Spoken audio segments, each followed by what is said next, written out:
Hello, welcome back. This is a continuation video, sort of, to my previous video on my game engine and my custom feature.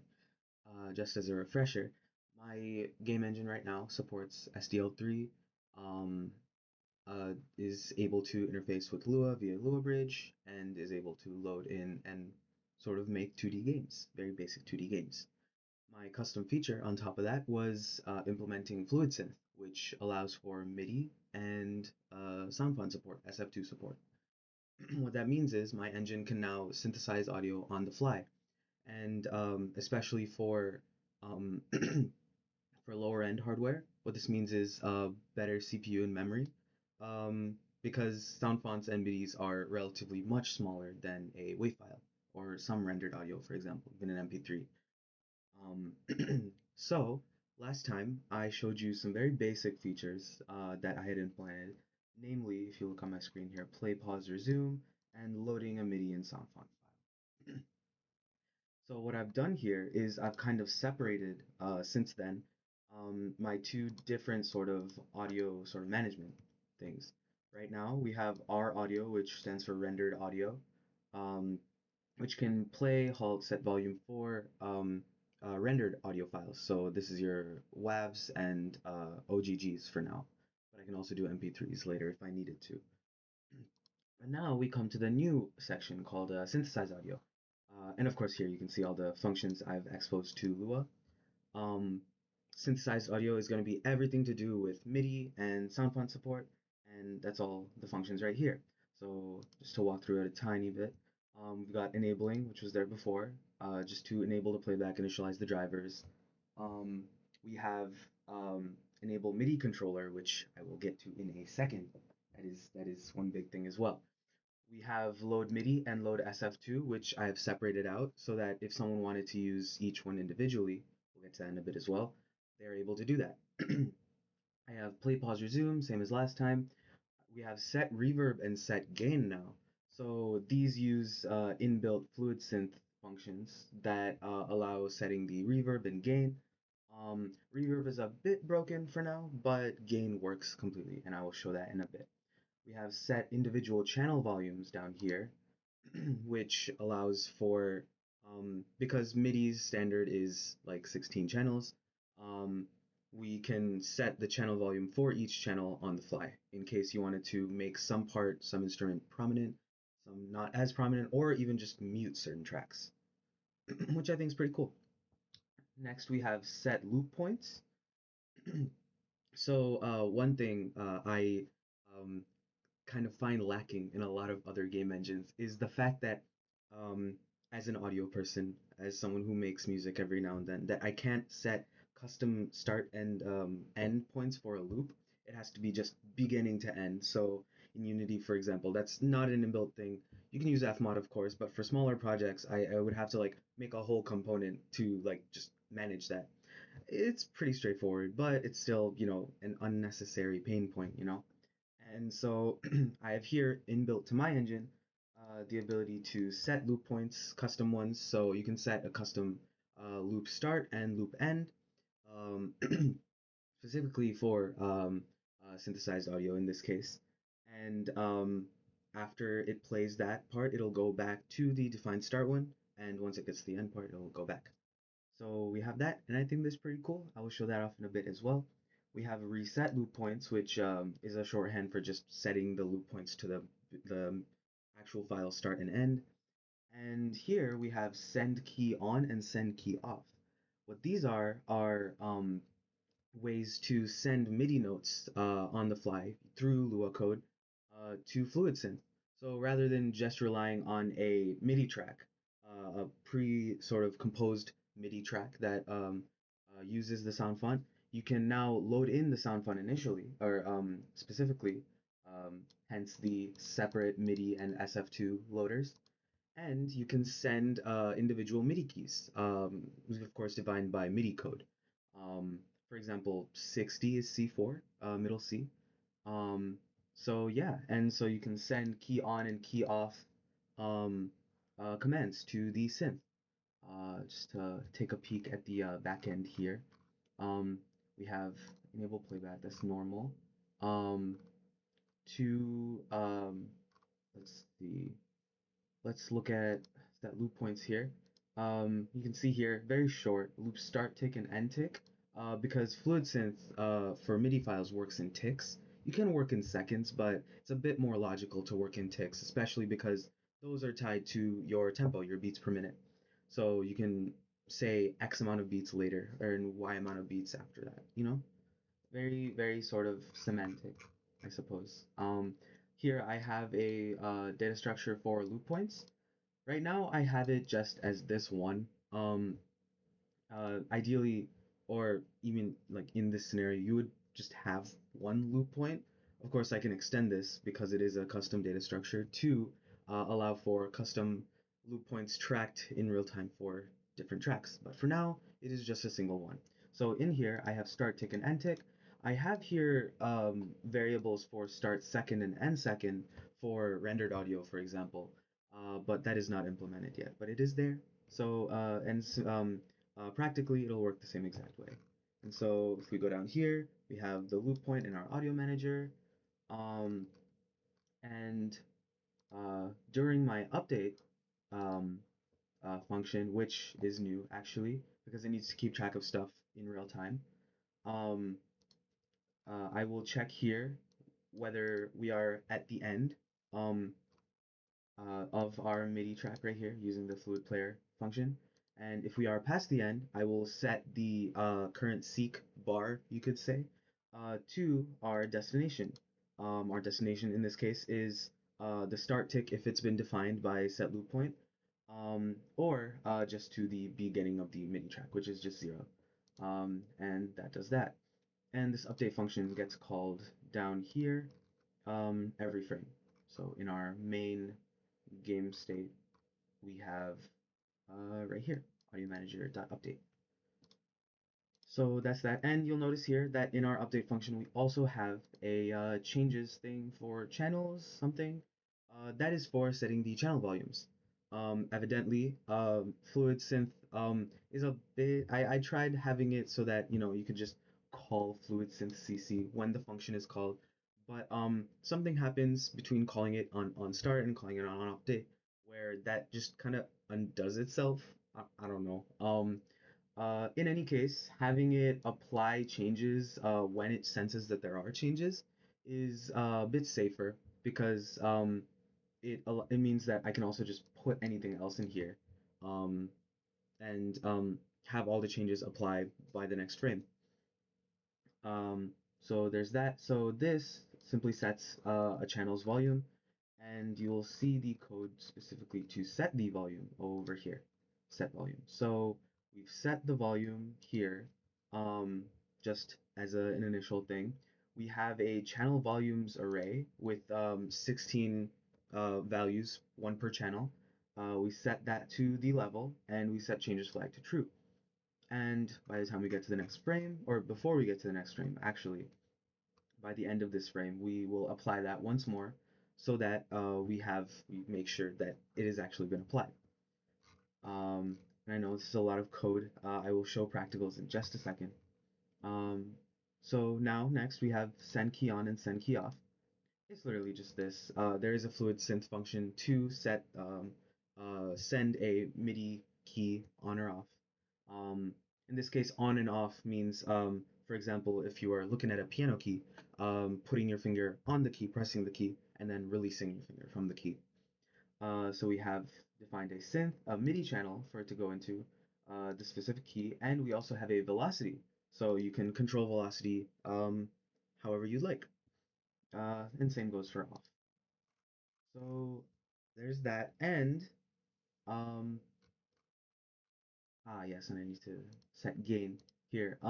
So in my experimentation, um, setting gain to above 1 is kind of painful to the ears, evidently. Um, it is apparently restricted to, or you can set the range to between 0 and 10, which is kind of crazy. So, so we do have the gain set here. I have a little warning over here. And I have restricted it for the sake of the ears to only apply the gain if it's between 0 and 1. But yeah, that simply sets the overall gain for the MIDI track playing. And so it'll get louder or softer depending on what you set the value to. Um, but yeah, otherwise, well, I guess there is one last thing, controller support. Um, but I will save that for right after I show a demonstration. All right, so let's actually get to how this actually works in the engine, finally. Um, so right now, this might look a little bit familiar for those of you who've seen the previous demo video. Um, right now, we have load in a sound font. We enable it first. Enable load in a sound font. This track name gets pushed in through the scene. Right here, we have MIDI player and JJ Rocket.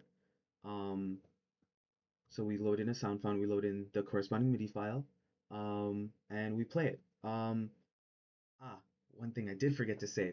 Last time I was only able to pull a single sound font file, and what you can do in regular MIDI and sound fonts is that you can define specific sound fonts to hold specific instruments. In my case, for the files that I have, and here's an example of the file system, uh, we have the MIDI file, but then we also have a list of sound font files, one for each instrument, one for each sample, you may say. Um, Before I was really only able to get one of these to load at a time, but I have extended the functionality so that now we have basically you can put, as you see here, you can put a folder with the same file name as the MIDI file and just have all of your sound fonts in there and it'll load them all at once. Um, so that is that. So right now, with all these other things functions commented out, this should just play the MIDI file, JJ Rocket, and I'll show that right now. There you go. So I will hopefully not have to play that for too long because I might get copyright struck. We'll see. But if you are familiar with the song that is the beginning of the track, pretty cool, pretty cool. It loads in all the things. Um, and same thing goes for the other stuff. What I can do is now I can actually now to mention it, I can actually have multiple MIDI files here and load them as I please. So right now I have JJ Rocket here, but I can also load in Get Edgy. It has its own sound fonts. So let's just type that in with no typos. So that's that sound file right there. And if we play it,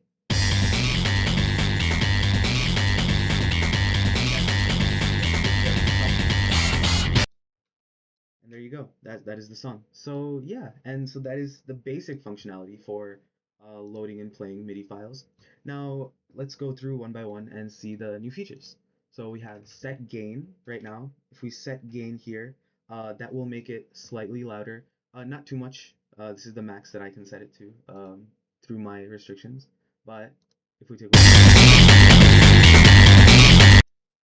sorry, that is quite a bit louder, but it is louder. So that works like that, and you can set it to any value between 0 and 1. Um, Moving on to set loop points right now, and of course, as you know, this works based on ticks. So after tick 100, after beat 100, it'll start sort of a loop point, and once it hits tick 300, it'll go back to tick 100. Let's see what we have.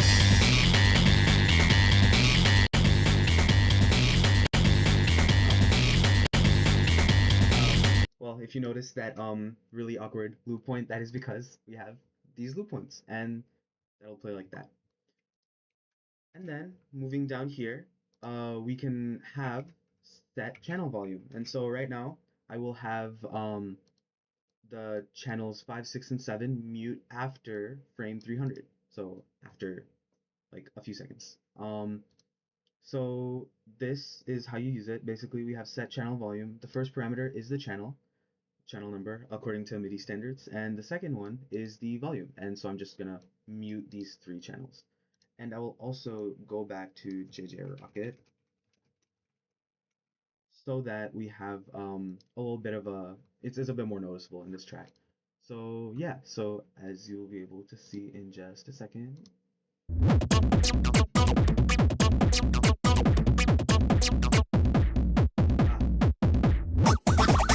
happens to the drum, and there's that. So those channels are gone now.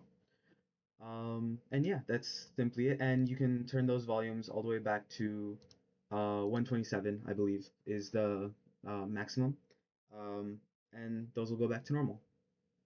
So yeah, that is a tiny little overview of the couple of the functions that we have here. But as I had mentioned before, we have a new function for enabling controller support. Um, it is not game controllers, I'm sorry, but it's a bit close to that. Basically, this allows us to use a MIDI controller, a physical one, to use the synth, the fluid synth. And so these are just some initializations. It's pretty straightforward actually. You just gotta set the MIDI driver. This is specifically for Windows, but we have Mac and Linux support as well. Um, and then we have a router here and a driver. Um, those basically process all of the handling of the real-time sort of MIDI inputs from the controller and how to route those inputs to a synth. Um, so I mean, actually, that is all there is to show for that. And once you call this function over up here, enable MIDI controller, as you can see in this component over here, this will allow us to play our MIDI controller. I have a little Alesis Q Mini over here, um, and will allow us to use that and play the synth with the sound font we've loaded in, which I think is kind of cool. Obviously, I don't really know how much use it would be in a game yet, um, but as a sort of general sort of functionality, as often game engines have become sort of general purpose things, not just for video games, this will allow us to play random sound fonts that we have and just have them perform on the spot. Just as a little live synth thing. So my game engine's a synth now. That's about it. um, so yes, I will switch over to um, video to a my phone video in just a second to showcase how this actually works physically.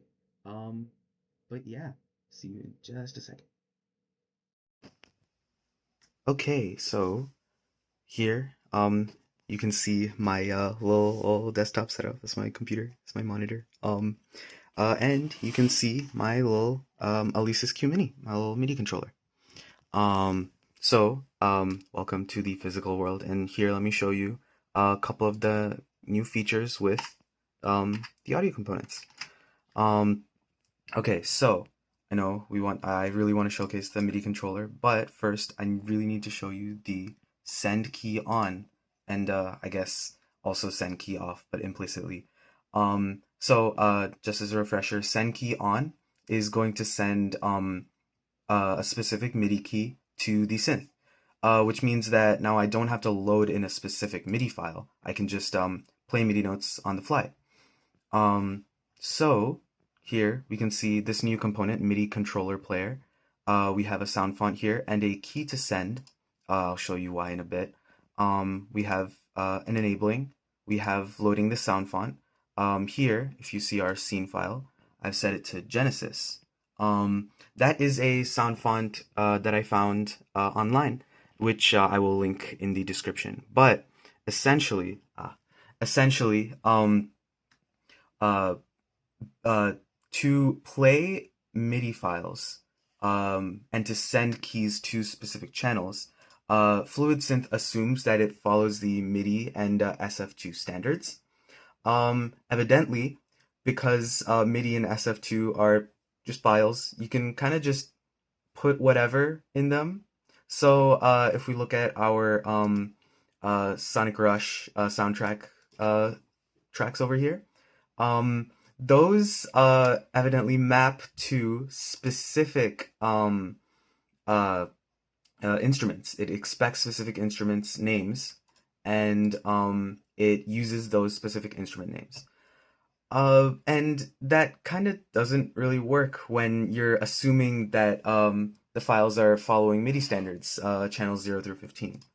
Um, so what we have here is a little sound font that follows the MIDI and sound font standards, meaning that Fluid Synth should be able to recognize and use that specific sound font, which is cool. Just something to keep in mind, and that is something that I don't really intend to sort of take care of in Engine because it's kind of hard to sort of standardize like that.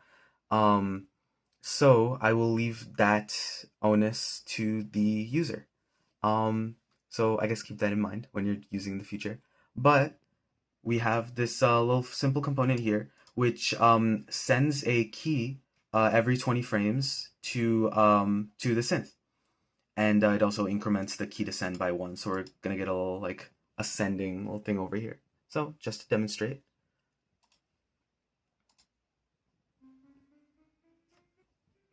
if you listen closely, so there's that working. I will stop that before it gets there. It is. All right, and so that does that. And so you can send key on, key offs, whenever you please, depending on your sound font and when that sort of release gate works. Um, and yeah, hopefully that'll turn out to be kind of cool in games, just to kind of just have stuff trigger maybe when input is happening. And for last but not least, let me comment this out real quick. We have enable MIDI controller support, which I think is kind of cool. Evidently, it was a bit more straightforward than I thought it'd be. And I spent a lot of time not realizing the fact that the Sonic Rush tracks I was using were not, I guess, specifically MIDI compliant. So, a lot of hours of just getting it not working and then realizing that it's not my fault. But, what we have here, let's actually just play this. All right, and so now it's not doing anything yet, but let's say I start clicking stuff. Let me turn up the volume a bit.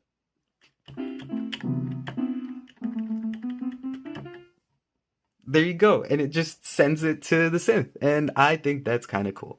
And I don't know, I have little controls right here. I have not mapped pitch bend and stuff yet, but those are also a thing. Well, actually, never mind. That's such a good point because Fluid Synth takes care of all of the MIDI mapping automatically, so it just kind of does that. So, there's my custom feature for you. My engine is up now, open source on my GitHub repo and on my website, which I will also be linking in the description. But yeah, that's about it. Looking forward to working on it more. I know I mentioned some features that I wanted to put in that I have not yet, that I mentioned in the last video. But if you keep an eye out, then I might be adding more things. So stay tuned. But yeah, that's it so far. Thank you so much.